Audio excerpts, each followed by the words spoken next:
It is easier to have a tough job that you are really committed to, or to have a terrible job that you're 100% sure that you want to leave, than to be in the middle and not be sure whether to stay or to go. Because I know you, high achiever. You have no problem working super hard or doing tough things. And when you're fully committed to the path that you're on, you will put in the extra hours, you will think harder and more creatively than anybody else, and you will move mountains to make it happen. You have done this plenty of times before. You can probably think of previous times in your life when you were fully locked in on the path that you were on and you just put your head down and you did the work. The problem begins when your brain starts wondering if you're even on the right path at all, because that wondering splits your focus. Every time you hit a challenge on your current path, instead of being 100% focused on how to solve that problem, half your brain gets distracted, wondering, hang on, do I even want to be on this path? And then when you try to figure out what else you might want to do, instead of focusing 100% on what to do next and how to make it happen, half your brain gets distracted, wondering, am I making a mistake by leaving? All of this brings us to emotional cobweb number 2 that keeps high achievers stuck and confused about their next step, which is, what if I change jobs, but I just end up feeling the same? This is actually a really good question. And this question only becomes an emotional cobweb if you use it to waffle back and forth between staying and leaving, instead of taking the time to break it down and answer it. And in order to answer this question, you have to separate job problems from you problems. Job problems are things that would 100% disappear if you left this job. For example, if you have to learn a lot about payments infrastructure to do well in your current job, and you think payments infrastructure is really boring, that problem will disappear if you're in a job or if you're not in a job where you need to know a lot about payments infrastructure. You're not going to just make yourself learn about it of your own volition once you leave.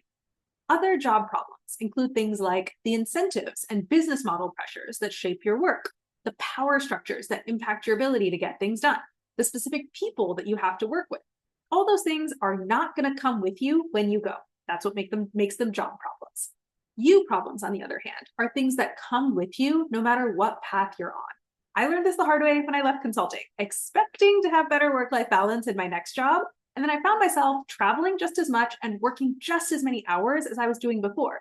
Because it turns out some of the hours I was working in consulting came from the job itself, but a lot of it came from me. It came from things like my own assumptions about how quickly work had to get done, how thoroughly I thought each task had to be completed, and also how intensely uncomfortable I felt closing my laptop when there was still more work that I could technically do that day. Other you problems are things like whether you beat yourself up when things go wrong, or whether you encourage yourself like you would do to a good friend and then calmly problem solve what to do differently next time. Another you problem is whether you always assume that more senior people are correct, or whether you trust your own opinions, even in the face of disagreement. Or another you problem is whether you feel like you have to prove yourself afresh every single day and you're always on the verge of being found out, or whether you feel secure in yourself and what you have to offer. All of those things are coming with you no matter what path you're on. So I want you to ask yourself, what is the breakdown of job problems versus you problems where you are right now? If it's more job problem, you should probably leave. And if it's more you problems, I suggest working on those where you are and then seeing how you feel.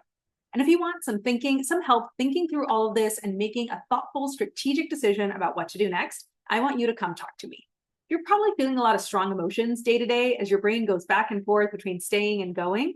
But I know the last thing that you want is to make a rushed or emotional decision about what to do next in your career, and then finding yourself feeling exactly the way you feel right now, just in a different place. So come talk to me and let's get super clear about exactly what's not working now, both in the job and in you. And then let's make a decision about what you're doing next, and then let's get to work making that happen. The link to book a free consult call with me is above. Or if you're listening on Instagram, it's at the link in bio. Or if you're listening on the podcast, it's in the episode description. Come talk to me, and I can't wait to chat.